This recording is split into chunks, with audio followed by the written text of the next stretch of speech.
cloud forests are ecosystems characterized by frequent cloud cover and high humidity, located in mountainous tropical and subtropical regions worldwide. These forests house a remarkable array of flora and fauna specially adapted to this unique environment. Beyond the rich biodiversity, cloud forests are also important in global climate regulation by sequestering carbon and influencing water cycles. However, they face significant threats from deforestation and the impacts of climate change. To learn more about these unique ecosystems, we speak to Associate Professor David Zelený from the National Taiwan University in Taipei. David's research is focusing on understanding what makes these forests ecologically so unique by studying plant communities and their functional characteristics in cloud forests of Taiwan. Cloud forests are special in their structure and appearance. What abiotic and biotic factors make these forests so unique? Cloud forests are defined as forests immersed in frequent fog. So the fog is the ruling factor for their environment. In the presence of fog, the light intensity goes down more than 50%, temperature will decrease more than 3 degrees.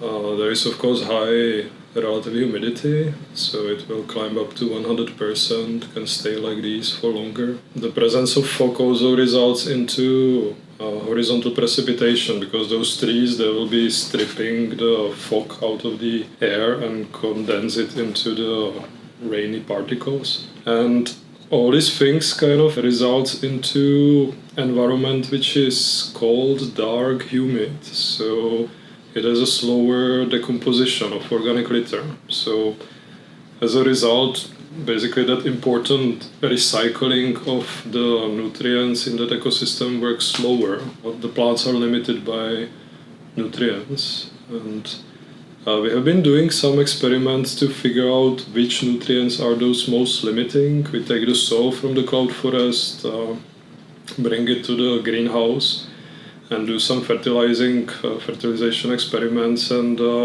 it seems like for Taiwanese cloud forest the phosphorus is the limiting factor.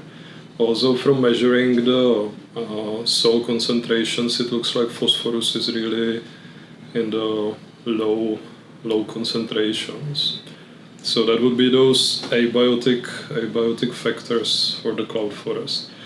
I think the problem to study the effect of fog on vegetation is that it's quite often confounded with the other factors. In Taiwan, the presence of fog is quite often confounded with the presence of northeastern monsoon, which will actually enforce fog frequency, increase the fog frequency incoming.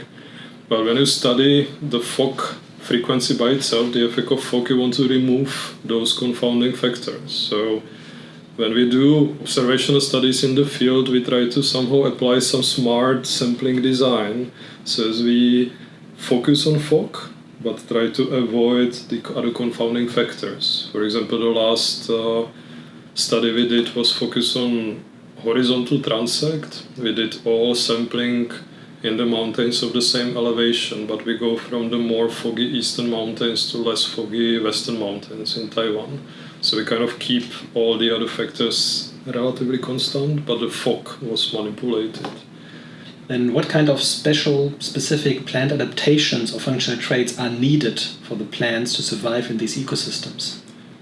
Yeah, that's something I would like to know. And that's something what we try to study. So when we study vegetation, for example, along that horizontal transect, we actually focus on forest in Taiwan, mostly forest vegetation, and we focus on woody species, and from herbs we focus on ferns because it's a nice taxonomic unit. And along to diversity species composition, we focus also on measuring traits, mostly leaf traits, but also stem traits, because the traits, I believe it, and it's kind of like tendency to believe that traits can offer this mechanical understanding why the species grow in the habitats where they grow, how the environment is technically filtering those species to grow in that community. The thing is, we don't actually have good answer what are those adaptations of those cloud forest species. This is something we hope to find out soon, because we know which species are cloud forest specialists and we are measuring their traits, so we should be able to identify the preferences or the features of cloud forest species. So far it sounds like cloud forest species are quite conservative in the way how they are obtaining the resources. They build tissues to last, so they build quite thick leaves, quite often waxy, sometimes hairy. The leaves are relatively smaller and they have high concentration of chlorophylls because they need to adapt to those conditions, as I mentioned before, of the cloud forest. So, a bit of a future outlook. What do you think are the greatest threats of cloud forest, and how can we conserve these amazing forests in the future? In the past, the biggest threat of the cloud forest was deforestation. One reason is that Taiwanese cloud forest includes some of the largest amazing conifer trees like Chamaecyparis obtusa formosana or Chamaecyparis formosensis, or these Taiwania trees, Taiwania cryptomerioides. And it has been a focus of logging already since Japanese colonization and then followed by Chiang Kai-shek's government. But since 80s, logging is prohibited, and even nowadays the logging will be allowed again. It will perhaps focus only on the plantations and secondary forest stands. I guess this is a problem everywhere in the world, that the logging is endangering the nature vegetation. Perhaps something which is more serious and also hard to predict is the effect of climate change in the future. The climate change models predict that the layer of the cloud, the bottom layer of the cloud, as a result of warming, is climbing to higher elevations, which means for sure within quite near future, 20, 30, 40 years, those cloud forests which now are in lower elevations of their distribution range will convert into submountain rainforest. The habitats will be invaded by those acquisitive, more hungry, nutrient-demanding species. And the problem is we don't know what will happen with the ecosystem services these forests are providing, because I think one important, from the anthropocentric point of view, quite important service provided by cloud forest is availability of fresh water, because it's really like a sponge collecting rain and fog and providing this water to citizens living below the mountains. And this kind of service can be lost if the cloud forest convert into evergreen rainforest. There is also the feature that cloud forest is known to host high concentrations or high numbers of endemic and rare species, which are adapted and restricted to these cloud forest habitats. One reason is that they don't have maybe strong competitors there.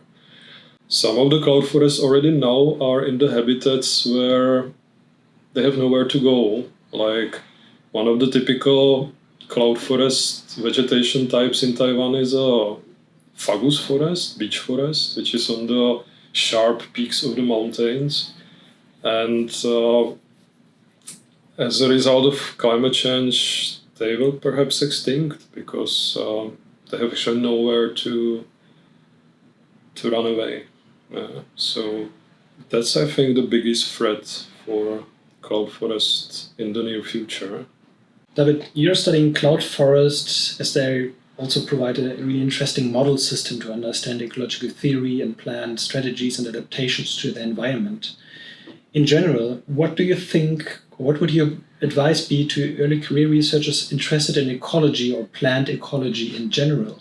One important function of teacher is to attract young people, young generation to like the topic. If I'm ecologist, I hope to attract people to like nature, not only because they like hiking, but they try to understand how nature works. Somebody might see nature as a black box where there is something happening, but we can't really figure out what. And I would like to convince people that that black box actually has its logic, and we can study it. We can put set of assumptions and hypotheses and try to figure out what's in this black box. So attract people to like nature and to study nature is important function of teacher, I would say. Now, in general, we are teaching people to be able to apply scientific methods in daily life, maybe, put it in this way.